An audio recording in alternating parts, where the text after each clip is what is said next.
저는 이 사무엘하 24장을 읽으면서 상당히 좀 당혹스러워요. 당혹스럽고 좀 어떻게 표현해야 될까요? 좀 많이 혼란스러워요.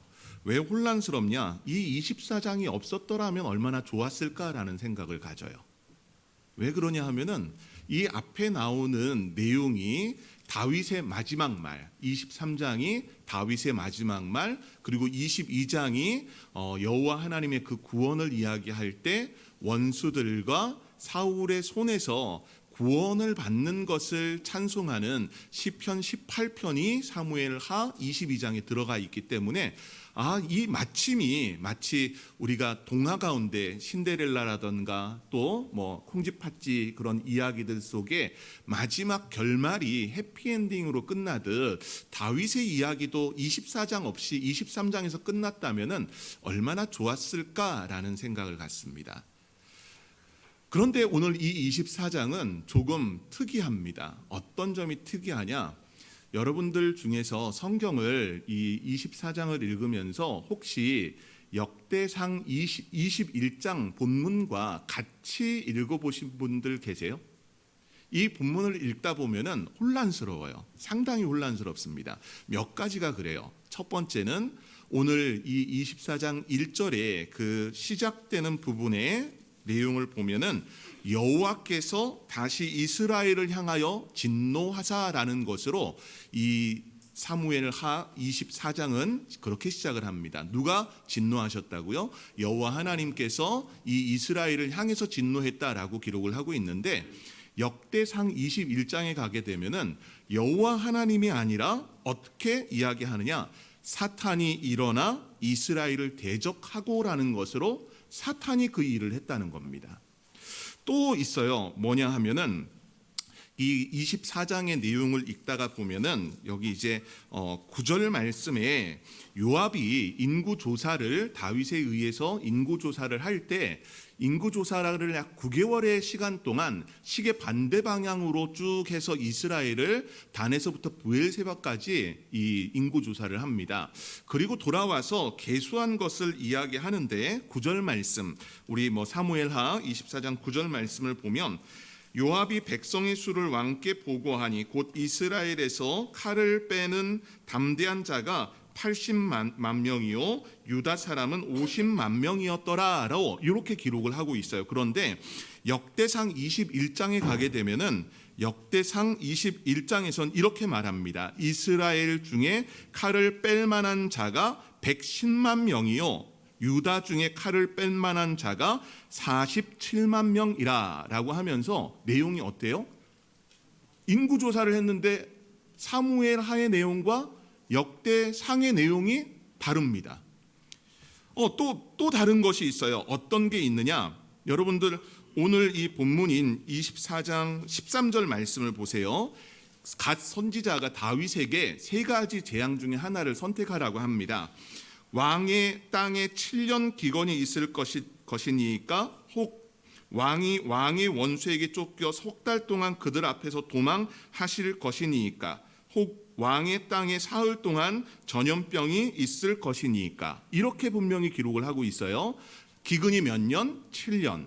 그리고 이 원수에 의해서 도망 다니는 게 몇 개월? 3개월. 그리고 전염병이 3일 이렇게 기록되어 있죠. 근데 역대상 21장에 가게 되면 21장 12절 말씀에 3년 기근이든지 석 달 적군에게 패해서 적군의 칼에 쫓길 것인지 전염병이 사흘 동안 이 땅을 유행하게 할 것인지 선택하라는 겁니다. 어때요? 재앙의 부분도 다르죠. 사무엘 하에서는 기근이 7년인데 이 역대상에서는 3년이라고 이야기를 합니다.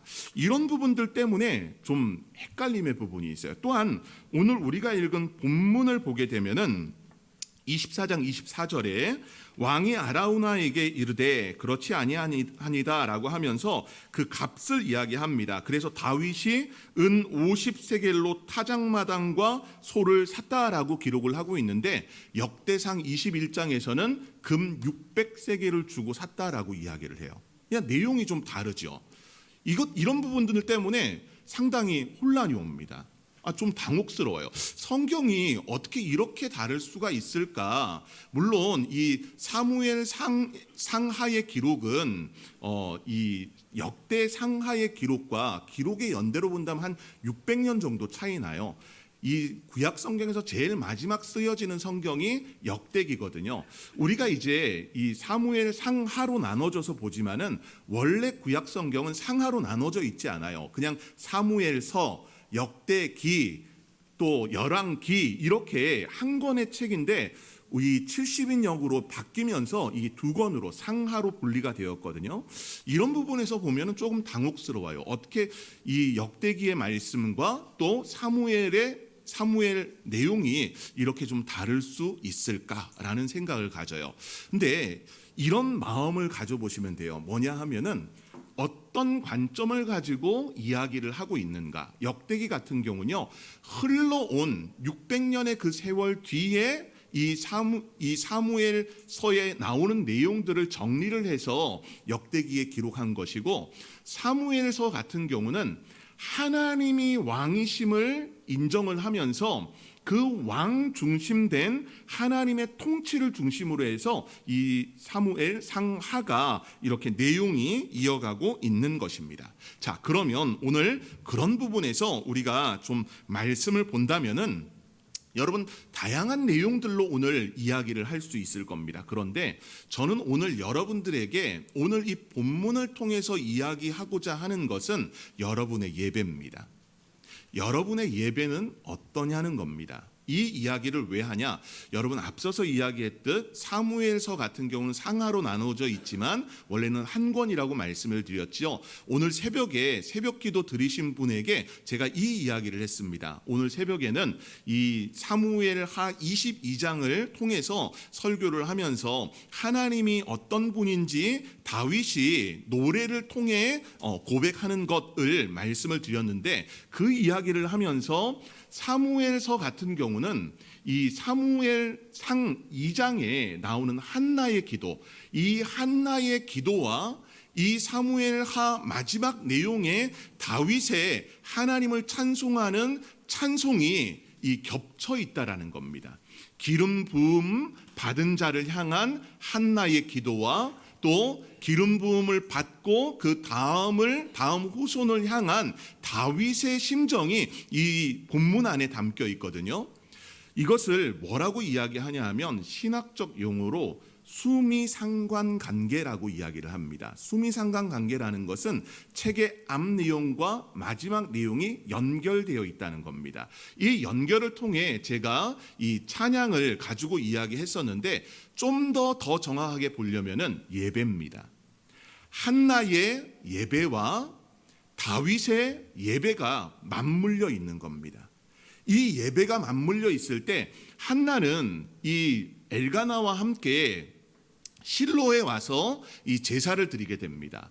그 제사 가운데 어떤 일이 있습니까? 한나는 자식이 없었고 본인나 같은 경우는 자녀가 있어가지고 그걸로 매일 이 마음을 힘들게 하는 겁니다. 그 힘든 마음을 한나는 어떻게 합니까? 내가 이 본인나 이 못된 년 하면서 그에게 싸다구를 한 대 때리는 게 아니잖아요.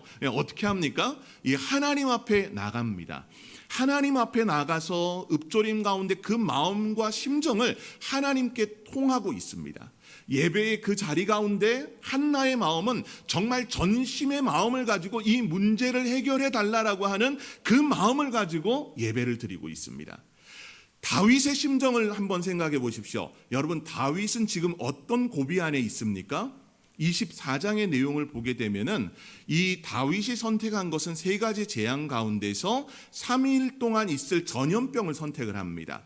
전염병을 선택했다라는 것, 여러분 다윗은요 상당히 사실 이기적입니다. 왜 이기적이냐 하면은 여러분 이 7년의 기근, 7년은 좀 길지요, 여러분. 여러분이 생각하기엔 어떠세요? 기근 7년이면 뭘 선택하시겠어요? 기근 7년을 선택하시겠습니까? 아니면 원수로부터 한 3개월 쫓겨다니는 걸 생각하시겠습니까? 아니면은 3일 동안 전염병 있는 걸 생각하시겠습니까? 여러분이라면. 네, 우리 집사님, 표집사님, 어떤 거 선택하시겠어요? 2번, 2번 선택하시겠다라고 했어요. 여러분이라면 어떻게 하시겠습니까? 제가 보니까요, 생각해 보니까 7년은 너무 긴 것 같아요. 생각해봐요. 7년 동안 기근이라고 한다면 여러분, 이스라엘 사람들이 가질 수 있는 마음은 과거 애굽에서 있었던 7년간의 기근은 이 나라를 완전히 다 모든 국정을 무너뜨리는 그런 일 아니었습니까? 7년은 긴 것 같아요. 그 7년 동안 백성들에게 받을 원망을 생각해 보십시오. 그것 때문에 7년은 제가 봐서도 좀 아닌 것 같아요. 그러면 3개월의 원수에 의해서 도망 다니는 것 어떨까요? 그것도 아니에요? 저는 다윗을 생각해 봤어요. 다윗의 인생에 도망 다녔던 시기가 있었죠. 사울을 몇 번이나 죽이려고 하는 모습 때문에 도망을 다녀봤어요. 여러분, 도망자로 살아보셨습니까? 저는 도망자로 살아보지 않아서 모르겠는데, 도망자로 살아간다는 것은 쉽지 않은 일입니다. 그것도 왕과의 대적 가운데 도망을 다녀야 되고, 또 압살롬, 자기의 아들 압살롬으로부터 도망을 다녀야 했던 다윗의 마음은요, 아마 이런 마음이었을 거예요. 지긋지긋하다. 안 그럴까요? 도망 다니는 거 이제 지긋지긋해. 이건 못해 먹을 일이야. 아마 그랬을 것 같아요. 그래서 선택한 게 뭘까요? 3일. 3일쯤이야. 그냥 눈 한번 딱 감고 일어나면 3일 후딱 지나가겠지. 이런 마음도 있었겠죠. 여러분, 다윗이 선택한 것은 어찌 보면은 이 표집사님이 두 번째라고 이야기했는데, 다윗이 그냥 3개월 동안 도망 다니면 해결될 일이었을 수도 있어요. 근데 3번을 선택을 하잖아요. 3일간의 전염병. 이 전염병으로 몇 명이 죽었다고 성경은 기록하나요? 7만 명이 죽었다고 성경이 기록하고 있습니다. 이 죽음의 사자, 죽음의 천사가 찾아왔을 때 다윗이 행하는 모습을 우리는 봐야 됩니다. 자, 우리가 오늘 예배의 부분들을 함께 좀 이야기하고 있잖아요. 여러분의 예배는 목숨을 건 예배입니까? 아니면 그냥 매 주일이기 때문에 이 자리에 와서 드리는 예배입니까? 여러분의 예배는 어떤 예배입니까? 한나처럼 하나님 앞에 내 마음을 다 토해내는 그 마음을 가지고 있는 예배입니까? 아니면 다윗처럼 하나님 앞에 목숨을 내놓고 드리는, 또 모든 것을 다 값어치 있게 여기며 드리는 예배입니까? 여러분의 예배가 궁금합니다. 저는 우리 성도들의 예배가 이런 은혜의 예배가 되었으면 합니다. 여러분, 오늘 이 일들의 시작은요, 하나님의 진노에서부터 시작했습니다. 우리는 하나님의 진노가 무엇인지 본문을 통해서는 알지 못합니다. 하나님이 왜 이 재앙을 내리셨는지 우리는 다 헤아리지 못합니다. 여러분, 오늘 이 본문 속에 분명히 어떤 내용인지는 말 안 하고 있지만, 이스라엘을 향한 하나님의 진노가 있었다는 것은 율법의 부분을 지키지 않은 내용들이 이스라엘 백성들 안에 있었을 것입니다. 그것이 무엇인지는 모르겠어요.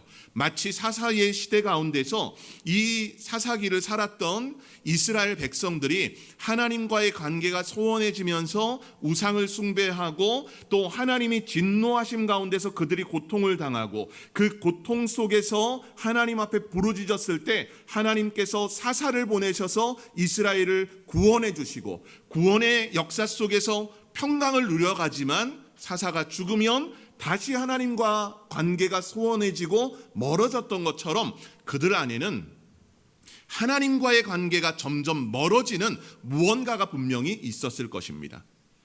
이 내용들이 율법에 나오는 말씀들을 지키지 않은 내용일 수도 있을 것입니다. 오늘 이 재앙이 내리는 것을 어떤 분들은 이런 것 때문이라고 이야기합니다. 여러분, 무엇 때문이냐 하면 인구조사의 부분. 여러분, 인구조사를 시킨 것은 다윗을 하나님께서 격동하셔서 인구조사를 시킵니다. 여러분, 인구조사가 오늘날에는 이렇게 전체 이 인구조사를 하잖아요. 한 명 한 명 다 계수를 한다든지, 또 이 행정센터에 기록되어 있는 출생 신고들과 사망 신고를 통해서 우리는 계수합니다. 여러분, 인구를 계수하는 게 잘못된 것일까요? 성경을 보게 되면은 인구를 계수했습니다. 출애굽기라던가 민수기의 내용들을 보게 되면은 인구를 계수하는 여러 모습들이 나옵니다. 이 인구의 조사 가운데서 20세 이상 전쟁에 나갈 자들을 계수를 했었고, 민수기 4장 같은 경우는 레위인 안에 또 고핫 자손과 게르손 자손과 무라리 자손 30세 이상 50세까지 회막에서 일할 자들을 계수하는 계수의 모습이 있었습니다. 민수기 26장에서도 전쟁에 나갈 자를 계수했었습니다. 이런 계수의 부분들이 사실 잘못된 것은 아닙니다. 어떤 분은 그래요. 이 인구조사의 방법이 잘못됐기 때문에 하나님께서 이 다윗을 치셨다고, 다윗을 또 이스라엘을 치셨다는 이야기를 합니다. 왜냐하면은 여러분, 인구조사를 할 때 인구조사에는 출애굽기 30장의 내용을 따라야 돼요. 그 내용이 뭐냐 하면은 반세계를 내야 되는 게 있습니다. 성전을 향해서 속전을 드리는 모습이 있었거든요. 출애굽기 30장 12절서부터 16절 내용을 보게 되면은 성소의 세겔로 반세겔을 내는 법칙이 있었습니다. 그것은 속전입니다. 생명에 대한 부분입니다. 너희의 생명을 대속하기 위하여 여호와께 드릴 때에 부자라고 반세겔을 더 내지 말고 가난한 자라고 덜 내지 말며 너는 이스라엘 자손에게서 속전을 취하여 회막 봉사에 쓰라. 이것이 여호와 앞에서 이스라엘 자손의 섬김이 되어서 너희의 생명을 대속하리라 라고 하면서 생명을 속전하는 값으로 반세겔을 내게끔 되어 있었습니다. 근데 다윗의 이 인구조사에는 반세겔을 거둬들였다는 내용이 없습니다. 이것 때문에 하나님께서 이 재앙을 내리실 때 전염병을 내리셨다라는 이야기를 합니다. 그럴 수도 있어요. 왜냐하면은 이 속전을 드리지 아니하면 질병을 내리실 것을 출애굽기 30장 12절 말씀을 통해서 말씀하셨기 때문입니다. 이런 부분에 여러분, 사람들이 7만 명이나 죽어나가게 됩니다. 하나님의 진노, 여호와 하나님의 진노가 있었고, 다윗은 그 인구 조사에 계수의 방법이 어쨌든 잘못됐든 어떤 죄가 있었기 때문에 여호와 하나님께서 이 다윗의 선택 속에서 전염병, 3일간의 전염병을 통해 7만 명을 죽이십니다. 적은 숫자가 아닙니다. 여러분, 그냥 우리는 숫자로 7만이라고 말할 수 있지만 7만 명의 사람이 죽었다고 생각을 해보십시오. 한순간에. 며칠 전 어저께인가요? 모스크바에서 있었던 이 IS 테러로 인해서 많은 사람들이 사상자가 발생하지 않았습니까? 그런 끔찍한 모습처럼 7만 명이라고 한다면 적은 숫자의 사람이 죽은 것이 아닙니다. 그리고 이 죽음의 천사를 봐보십시오. 이 죽음의 천사가 멈춰서는 데는 오늘 16절 본문을 보니까 여호와께서 이 재앙 내리심을 후회하셨다라고 하면서 말씀을 합니다. 저는 이 내용도 또 좀 곤욕스러워요. 하나님이 후회하신다? 뉘우치신다? 이런 내용들이 들어가 있을 때마다 조금은 좀 당황스러워요. 그런데 이 죽음의 사자가 멈춰선 곳이 어디입니까? 아라우나의 타작마당이라고 합니다. 여러분, 아라우나의 타작마당이라고 하니까 이게 얼마나 근접한지 모르지요. 이 당시에 다윗이 있었던 곳은 다윗성입니다. 아라우나의 타작마당과 그 거리를 본다고 한다면 아라우나의 타작마당은 지금 이스라엘의 그 통곡의 벽이 있고 그 황금돔이라고 해서 이슬람 이 사람들이 이렇게 숭배하고 또 성지로 여기는 곳이 있습니다. 다윗 성과의 거리는요, 직선 거리로 해서 약 1km 정도밖에 되지 않습니다. 죽음의 사자가 멈춰선 그곳, 여러분, 오늘 선견자 이 갓과 또 다윗이 그 바로 앞에 서 있음에 죽음의 사자가 들고 있었을 만한 칼을 한번 생각해 보십시오. 죽음의 사자가 여러분의 코앞에 있다고 생각해 보십시오. 그렇다 한다면 오늘 이 갓은 다윗에게 이런 말을 합니다.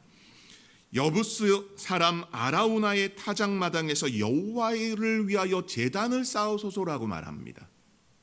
제단을 쌓는다는 것은 아브라함도 이 곳곳에 제단을 쌓았듯이 오늘 다윗도 이곳에 제단을 쌓습니다. 여러분, 제단은 아직 이곳에 다윗의 법궤가 이 사무엘 하 7장을 보게 되면은 다윗의 법궤가 어디로 가게 됩니까? 아비나답의 집에서 이동을 해가지고 최종적으로는 다윗성에 안착됩니다. 다윗성에 안착되는데 이 당시 하나님의 성막은 어디 있었을까요? 하나님의 성막은 기드온에 있었습니다. 하나님의 성막은 기드온에 있었고 다윗성에 여호와의 법궤가 있었습니다. 여러분, 이런 아이러니한 상황 가운데 이 아라우나의 타작마당에 여호와의 사자가 서 있음을 통해 그곳이 나중 여호와의 성전이 되는, 솔로몬의 성전이 되는 그런 은혜의 역사가 있거든요. 그런데 문제는 무엇이냐? 코앞에 놓여 있는 이 죽음의 사자 앞에 다윗이 행한 모습은 여호와께 제단을 쌓으라고 하는 이 갓 선지자의 말을 듣고 이 아라우나의 타작마당에서 하나님을 예배하는 예배의 자리로 나아간다는 사실입니다. 여러분, 다윗이 그러면 어떤 심정과 마음으로 하나님을 예배하겠습니까? 바로 코앞에 죽음의 사자, 죽음의 천사가 서 있습니다. 그의 예배는 여러분, 우리의 예배처럼 이 자리에 와 있는 성도 여러분들 중에 대충 오늘 때우기 위한 예배라면 그 예배 속에 여러분은 죽을 수도 있는 상황일 겁니다. 오늘 다윗이 드리는 이 아라우나 타작마당에 제단을 쌓고 번제와 화목제를 드리는 모습은 철저히 자기를 헌신하고 열정적으로 하나님 앞에 나아가야 할 생명을 건 제사, 생명을 건 예배였다는 겁니다. 저는 우리 성도 여러분들의 하나님을 대면하는 예배가 그런 여러분들의 마음을 다하는 한나의 예배를 뛰어넘어 다윗의 생사를 주관하시는 하나님 앞에 전심으로 나가는 예배가 되기를 간절히 소망합니다. 여러분들에게 그런 은혜의 역사가 있어야 할 것입니다. 자, 그러면 오늘 이 아라우나의 타작마당을 나갔을 때 다윗이 이 아라우나에게 말합니다. 이곳의 모든 것들, 여기에 이제 대단을 쌓겠다라고 하면서 이야기를 합니다. 그때 아라우나의 반응이 어떻습니까? 자기에게 있는 모든 것을 다 주겠다는 겁니다. 여러분, 아라우나는 이스라엘 사람이 아닙니다. 여부스 족속 사람입니다. 여부스 사람이라고 기록하고 있거든요. 이 여부스 사람으로 그 땅을 얼마든지 당시에 이스라엘의 왕이었던 왕 앞에 모든 것을 내놓는 것은 어찌 보면 당연합니다. 그러나 다윗은 아라우나가 이 모든 것을 다 내주겠다고 합니다. 자신이 가지고 있는 이 소들 번제의 제물로 쓰십시오. 심지어는 뗄 나무에 대해서 이야기를 하면서 마당질하는 도구와 소의 멍에까지 이야기를 합니다. 자기의 모든 중요한 재산의 부분이었을 겁니다. 이 모든 것까지 다 드릴 테니 이것으로 땔감 삼아서, 이것으로 화목 삼아서 제사를 드리라고 다 내어주고 있습니다. 왕이 한마디 했으니 충분히 그것은 다 왕의 것으로 만들 수 있습니다. 그러나 다윗은 그런 심정의 마음이 아닙니다. 오늘 본문을 보니까 24절에 왕이 아라우나에게 이르되 그렇지 아니하다. 내가 값을 주고 내게서 살이라. 값 없이는 내 하나님 여호와께 번제를 드리지 아니하리라 라고 말씀을 합니다. 하나님 앞에 나가는 제사를 어떻게 공짜로 드릴 수 있겠냐라고 말합니다. 저는 여러분들에게 예배 드리러 올 때 헌금 가지고 와라 이걸 이야기하려고 하는 것 아닙니다. 그런데 오늘 다윗의 심정은 무엇을 이야기합니까? 내 것을 가지고 하나님께 예배 드리겠다는 겁니다. 예배자의 마음은 그러해야 됩니다. 하나님 앞에 값없이 드리는 예배가 아니라 나의 모든 것을 다 드리는 그런 예배가 되게끔 하겠다라는 겁니다. 우리 성도들의 예배가 전심으로 나갈 때 마음만이 아니라 때로는 여러분들이 가지고 있는 모든 자원들과 또 모든 환경들을 통해서 하나님을 예배하는 은혜의 역사가 있기를 소망합니다. 그 예배 속에 오늘 다윗이 드리는 이 번제와 화목제 어떻습니까? 여러분 역대상 21장에 가면요, 이 번제와 화목제를 하늘에서 불이 내려서 하나님께서 불로써 그 제물을 받으셨다라고 역대상에는 기록하고 있습니다. 물론 오늘 사무엘 하에는 기록하고 있지 않습니다. 여러분 이런 예배가 어떤 예배겠습니까? 하나님의 깊은 임재와 하나님의 그 불 자체가 하나님의 임재를 상징하는 것이거든요. 저는 여러분들의 예배가 하나님이 임재하는 예배 되기를 원합니다. 우리 교회가 제일 먼저 예배에 감격이 있는 교회 되자라고 우리가 외치지 않습니까? 여러분 예배 가운데 하나님의 감동과 감화와 성령의 역사를 충만하게 받고 있습니까? 우리 성도 여러분들이 그런 마음의 역사를 가지고 예배의 자리로 나오기를 원합니다.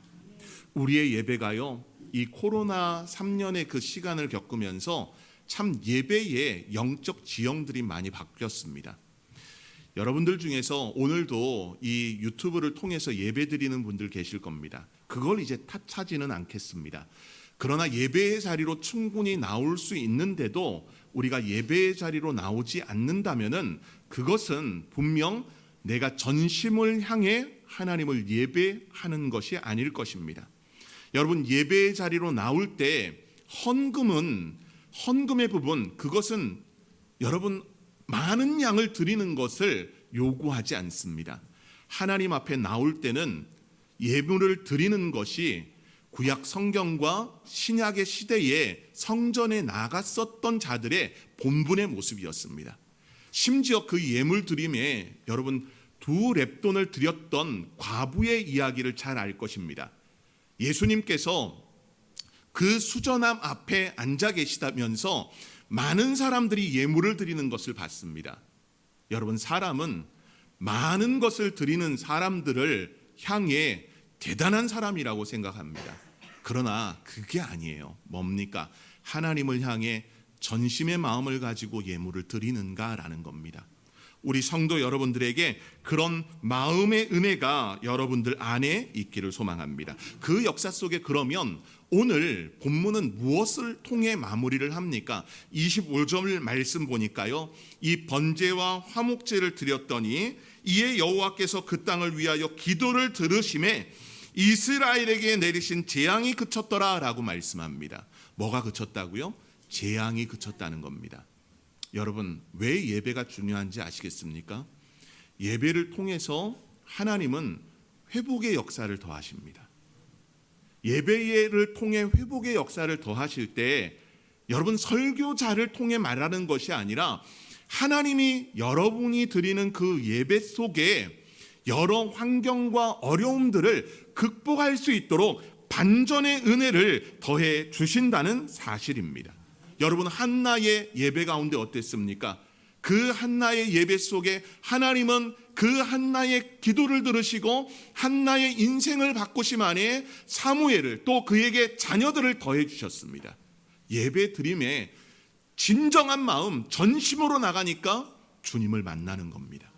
다윗이 오늘 이 아라우나의 타작마당에서 제단을 쌓고 여호와께 번제와 화목제물을 드릴 때 목숨을 다하 드리는 마음 심정을 통해 하나님 앞에 나갈 때 재앙이 그쳤습니다. 여러분 이거 잘 기억하시기 바랍니다. 뭐냐 하면 하나님을 예배하는 그 예배의 행위가 복을 받기 위해서라던가 어떤 재앙이 그치기 위해서가 아니라는 겁니다. 하나님을 예배했더니 이런 은혜가 우리에게 더해졌다라는 겁니다.